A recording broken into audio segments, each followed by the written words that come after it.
So in one of the previous videos, when we studied the application of BFS, we have seen so what is known as a connected components in an undirected graph. So in a connected component of an undirected graph, if you take any two vertices, they are reachable from each other, right? But how do you define the notion of connected component in the case of directed graphs? Because if you take a connected component take two vertices, one may u may be reachable from v, but v may not be reachable from u. So that's where the notion of strongly connected component comes into picture. Every directed graph can be written as disjoint union of strongly connected components, where strongly connected component is a subgraph of a graph with the following property. If you take any two vertices inside the strongly connected component, then there should be path between these two in both the directions. If you take any vertex outside this strongly connected component, there can be path in one direction to a vertex inside the strongly connected component, but there should not be a path between a vertex inside the strongly connected and a vertex outside the strongly connected component in both the directions. So in this video, using BFS, we'll apply BFS twice cleverly. We will see an algorithm to compute the strongly connected components of a directed graph in linear time. So that's what we're going to study in this video. So in this video, we're going to study about strongly connected components. So let's quickly begin with so what's a strongly connected component. So the strongly connected component, a directed graph is a disjoint union of strongly connected components. A strongly connected component of a directed graph is a subgraph of the given directed graph, which satisfies two properties. One is that if you give me any two vertices in the same strongly connected component, then there must be path from vertex u to v and vertex v to u in both directions in the graph. So if you give me two vertices in the same strongly connected component, there should be path in both the directions. So since the paths are in both the directions, that's why the name comes by the strongly connected components coming into picture. Strongly connected basically means that from u to v there is a path, and then there is a path from v to u as well. And so if you take any two vertices in two different connected components, then this property should not be true. If you take u in the strongly connected component and v is not in this strongly connected component, it's in some other strongly connected component, then there should be no path between u and v in both directions. There may be path in one direction, but there should not be path in both the directions. If there is path in both the directions, it's only fair that both the vertices are in the same strongly connected component. Strongly connected component is a collection of all vertices such that there is a path from between two vertices in both directions. So for example, in this graph there are three strongly connected components, the vertex 0, vertex 1 to 4 and vertex 3. It's easy to see that 0 is the only node in the first connected component, because if you take any other node, there is no node which is incoming to this. So if you take any other node, there cannot be an incoming path from that particular node to the source vertex 0. Similarly, there is no outgoing edge from 3. So if you take any other vertex, there cannot be a path from 3 to the other vertex. Now if you take 1 to 4, there is a cycle of 1 to 4. Since there is a cycle, you can start with any node and reach any other node. If you want to go to 1 to 4, so you can go 1 to 4, but if you want to go from 4 to 1, there is a direct edge to go back to 1. So in this, there are three strongly connected components. So now we define what is known as a transpose of a graph. For every edge in the graph, you take an edge v comma u in the transpose of the graph. So for every edge, forward edge in the actual graph, you add an edge in the backward direction in the transpose of the graph, right?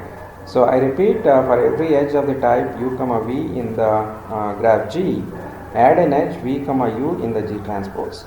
So now the G transpose, where this set of vertices is exactly the same, but the set of edges are transpose of the given set of edges. This graph is called transpose of the graph.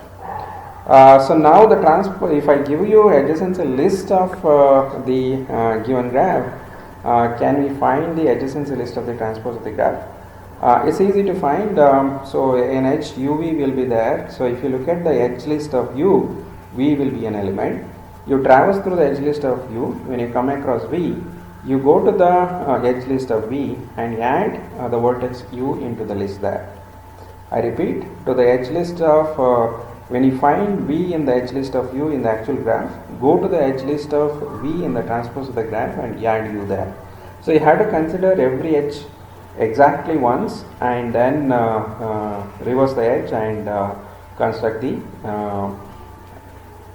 transpose of the graph, edge list of the transpose of the graph. In other words, for every edge U comma V, you consider exactly once and make an entry in the edge list of U, add an entry U.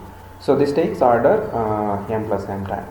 So if you look at the adjacency matrix representation of the graph, then the transpose of the graph will be for every element in the transpose of the graph, for every element I comma j in the actual graph, there will be an entry in the j comma ith entry in the graph. So if you look at if you work with the adjacency matrix of the graph, then the transpose graph adjacency matrix will be exactly equal to the transpose of the adjacency matrix of the original graph, right? So I repeat, adjacency matrix of the transpose of the graph is exactly equal to transpose of the adjacency matrix of the actual graph. If you take the graph and take the transpose of the graph, what you get is the adjacency matrix of the transpose of the graph. That's precisely the reason why this name transpose comes into picture here, right? So if you take a graph and find the transpose of the adjacency matrix of this graph, so what you get is the transpose graph. So what is important here is that strongly connected components of G and G transpose are same.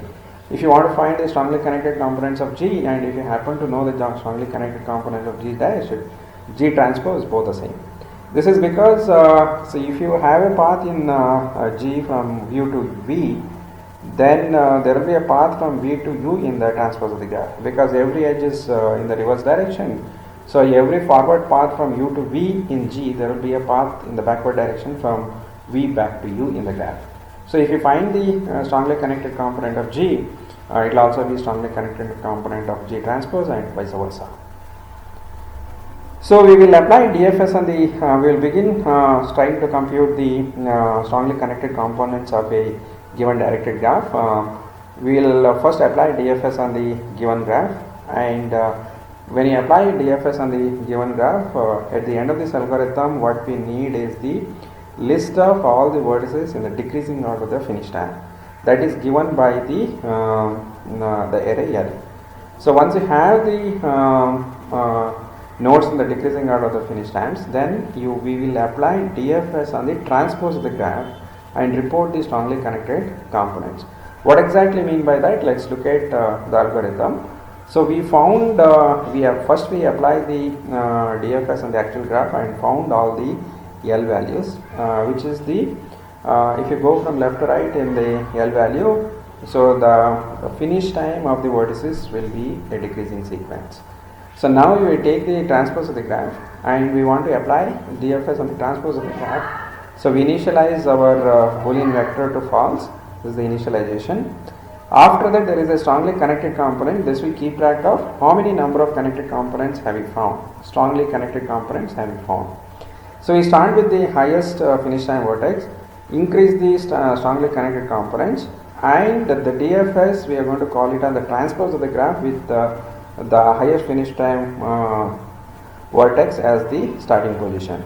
So what this DFS and the transpose of the graph starting with this particular vertex will do is that it will capture all the vertices which are reachable from this particular vertex and put them into one strongly connected component. Now we come back and check which are all the vertices which are not reachable when you started with the highest finish time vertex. Among all the vertices which are not reachable, you pick the one which has the highest finish time. That is just by scanning the LFIs from left to right. You pick the first vertex which is still false. That means that if it is true, then you don't consider it again. But among all the vertices which have not been visited, pick the one which is the highest finish time. The highest finish time is taken care of because the sequence of L itself is in the decreasing order of the finish time. So once you find all the nodes which are reachable from this particular vertex, then you come back and pick the next vertex which has not been visited and continue. So when you apply DFS on the transpose the graph with this as the starting position. So this is the normal DFS, which is only in the transpose of the graph. You delete this vertex, so you consider this, mark this vertex as visited. So this vertex belongs to the strongly connected component number SCC. So at the end of this algorithm, every node will have a strongly connected component. So when you apply from the largest finish time vertex, so that is the strongly connected component 1, anything which is reachable from this vertex in the transpose of the graph will all be in the connected component number 1. Now once you finish reaching everything from here, then you go back and pick the next vertex which is not reached in the topological order. So you will end up picking the largest finish time vertex which has not been finished and start applying the DFS from there on the transpose of the graph and get the second strongly connected component. All the nodes in the second strongly connected component will be marked as 2, indicating that all of them are in the second strongly connected component.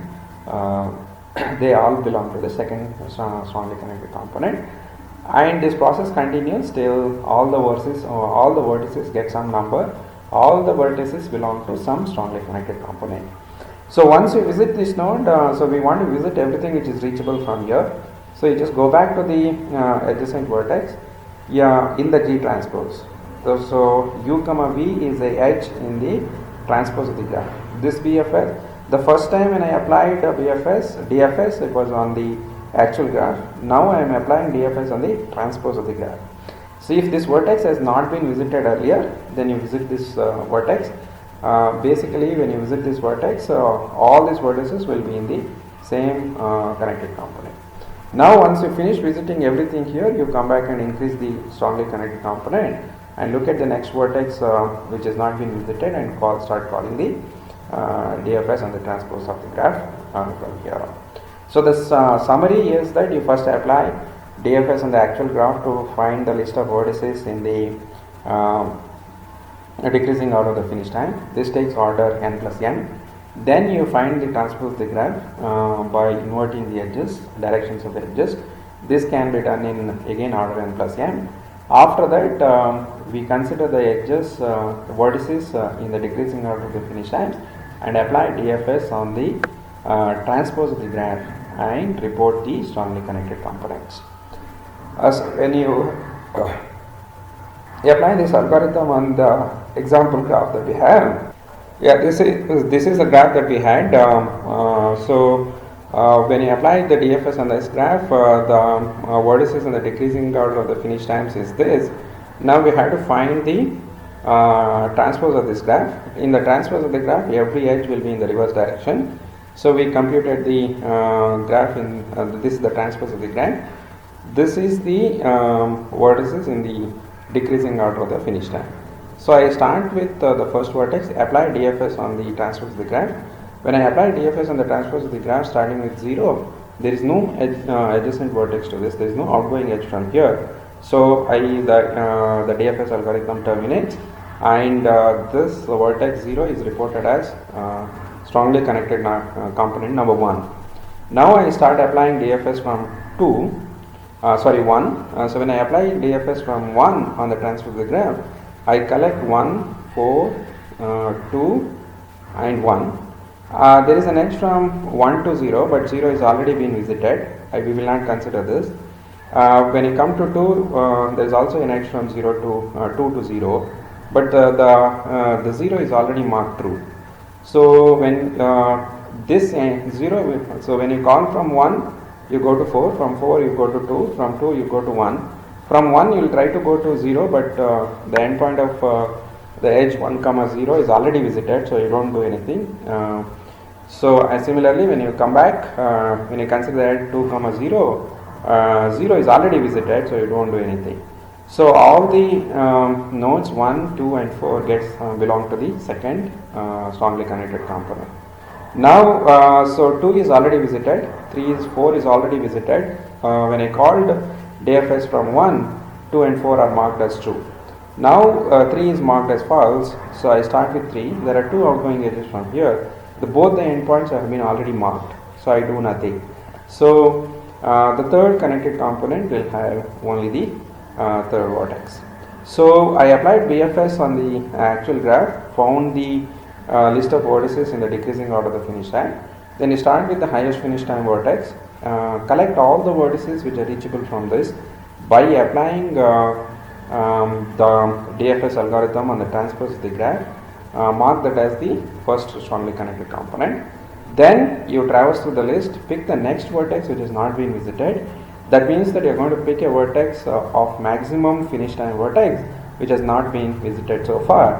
You kind of make a leader as that particular vertex and then start applying the DFS on the transpose of the graph from that particular vertex, and then collect all the vertices which are reachable from that and put it in the next strongly connected component. Continue this process till all the vertices are visited. So now we want to show that what we get during this process is in fact the strongly connected component. Clearly every vertex should belong to one of the strongly connected component, but each of the strongly connected components should satisfy the following two properties. The first property that if you take two vertices, there should be path between them in both directions. And the second property is that if you take two vertices in two different connected components, they should not be connected in both directions. The second one is easy to prove here. So if you take INJ, INJ, I is smaller than j, then if you look at the strongly connected component, this is the collection of all vertices which belongs to the ith connected component, and this is the collection of all vertices which belongs to the connected component number j. So there cannot be an edge from the connected component of the vertices from I to j in the transpose of the graph, right? So remember, so when I applied DFS from so the strongly connected component of I was discovered before we discovered the strongly connected component of j. So when you applied DFS on the transpose of the graph, every vertex which are reachable from the vertex where we started was in the same strongly connected component. If there was an edge from I to j, that particular endpoint vertex should have been there in the strongly connected component corresponding to the vertex I. This cannot be in the strongly connected component j. I repeat, when I applied DFS on the transpose of the graph from the when I started computing the strongly connected component of I, if there was an edge from this connected component to a connected component j, then that particular endpoint, let's call it as u, should have been in the strongly connected component of I, not in strongly connected component of j, because strongly connected component of I is the collection of all vertices which are reachable from this particular vertex that I started with.